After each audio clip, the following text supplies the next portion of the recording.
This is our presentation on audio by the five of us. How do you click the next button? There we go. What is audio? Where's my speech? Okay. Audio is the sound within the acoustic range and that's available to humans. An audio frequency, also known as AF, is an electrical alternating current within 20 to 20,000 hertz cycles per second. Okay, yeah, that's pretty much it, basically.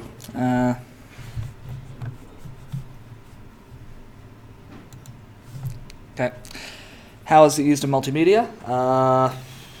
Digital audio technologies are used in recording, manipulation, mass production, distribution of sound, including recordings of songs, instrumental pieces, podcasts, sound effects, and other sounds. Sounds are then stored as on a tape and are transmitted to other devices. Here we have examples of how they're used in multimedia. For example, in films such as Lord of the Rings, with their classic background theme music, and in order to build up momentum of the movie and make it more engaging to the audience.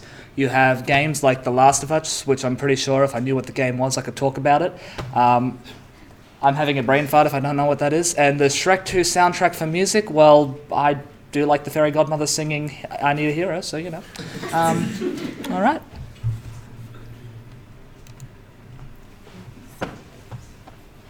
Okay. Sound waves. A sound wave is the pattern of oh my god, I'm so sorry. I'm having such a brain fart. Disturbance caused by the movement of energy traveling through a medium such as air, water, or any other liquid or solid matter as it propagates away from the source of the sound. Analog and digital wave patterns. So, for example, in an analog tape recorder, a signal is taken straight from the microphone and lead onto tape. The wave from the microphone is an analog wave, and therefore the wave on the tape is analog as well. That wave on the tape can be read, amplified, and sent to a speaker to produce the sound. Quick question, should that red light be on? Yes. Digital wave patterns. In digital technology, the analog wave is sampled at some interval and then turned into numbers that are stored in the digital device. On a CD, the sampling rate is 44,000 samples per second. So on a CD, there are 44,000 numbers stored per second of music. To hear the music, the numbers are turned into a voltage wave that approximates the original wave. Amplitude, volume, and pitch. The amplitude of a sound wave is a reflection of how much energy is carried, which contributes to the intensity of the sound.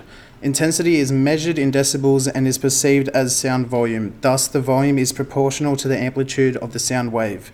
The frequency of a sound wave is perceived as pitch.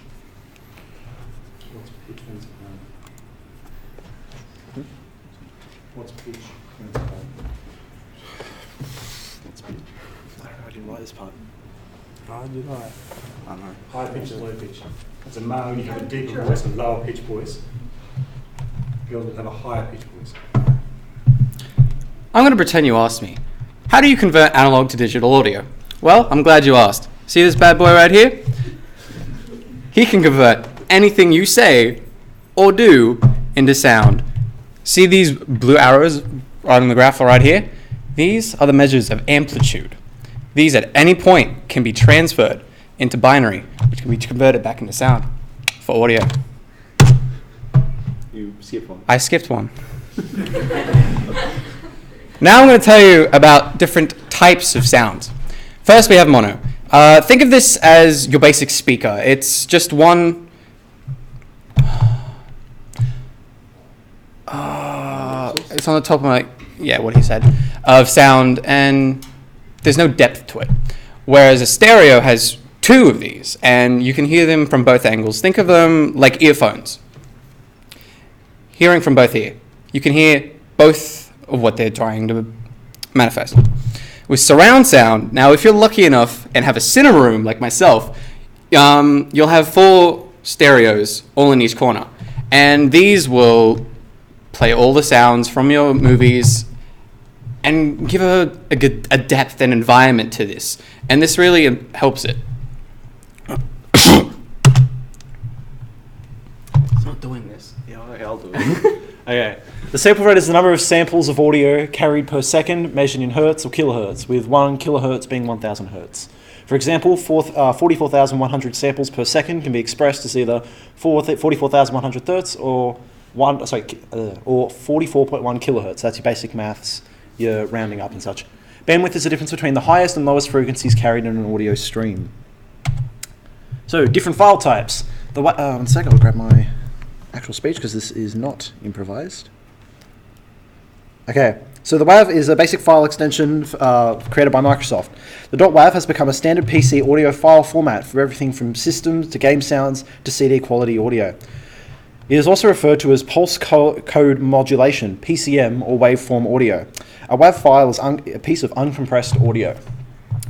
An IF, if that's how you want to pronounce it, is based on the Electronic Arts .iff format, and it was originally developed for the Apple computer.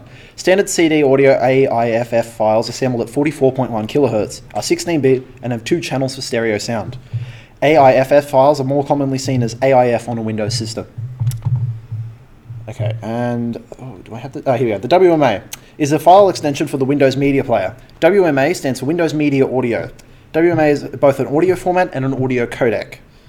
WMA is intended to be a competitor for the MP3 and real audio formats, which bent the way of many Windows-oriented exclusive formats not very well. Alrighty, and the last 2 audio types, the MP3, the most common audio file type.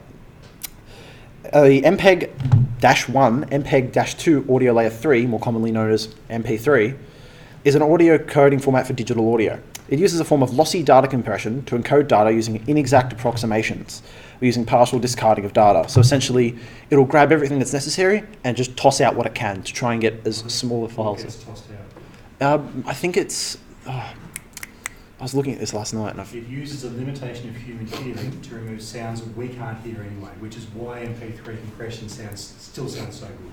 Okay.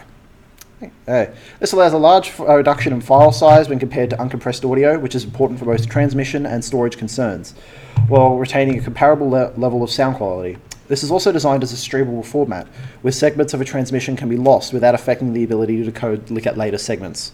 So I was looking at this, and it's about, depending on how complex your audio is, it's normally standards about 1 minute per meg, from what I've read. About 128 kilobyte encoding. We will do calculations. Yeah. Show you how to calculate the process. I think we do, yeah. Hey, and the MIDI. The MIDI, or Musical Instrument Digital Interface, is a protocol developed in the 1980s which allows electronic instruments and other digital musical tools to communicate with each other. MIDI itself does not make sound, it's just a series of messages like note on, note off, and pitch bend, and many more. So essentially, you're not getting it to make sound, you're saying, okay, now play the piano, and it will be like ding, ding, ding, and if you've tried converting a song to MIDI, you will find that every instrument is tried to change to piano, and it does not sound very good. I'll give you that. And that's it. If there's any more information you guys like to figure out, because we're missing a few areas, you guys can check the Google Doc. It's probably a much better explanation on the way we've probably done it today. Thank you. Wait, was that actually recording?